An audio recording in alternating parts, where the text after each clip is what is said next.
अपचन, गॅसेस, पोट फुगणे, भूक न लागणे यांसारखा त्रास होऊन पोटदुखी सुरू झाली असेल तर दालचिनीच्या या छोट्याच्या तुकड्यापासून आणि आणखी 3 पदार्थ वापरून बनवलेला घरगुती उपाय तुम्ही करा, तुम्हाला हमखास आराम वाटेल. या आणि अशा अनेक घरगुती उपायांच्या माहितीसाठी आरोग्यदायी आयुर्वेदा लाईक आणि फॉलो करा. यासाठी आपण एका भांड्यामध्ये 1 ग्लास एवढे पाणी घेणार आहोत. यामध्ये हा दालचिनीचा तुकडा टाकून यामध्ये पाव चमचा एवढे जिरे घेणार आहोत. अपचनासाठी जिरे फार उपयुक्त असतात.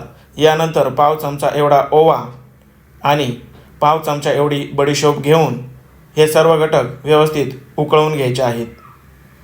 दालचिनी, ओवा, जिरे, बडीशोप यांचा अर्क पाण्यामध्ये उतरेपर्यंत हे उकळवायचे आहे.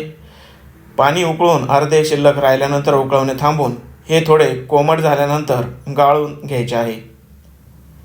आता आपला हा उपाय तयार झाला. सकाळी उपाशीपोटी हे प्यायचे आहे. याच्या एका वापरानेच बऱ्यापैकी फरक जाणवतो. मात्र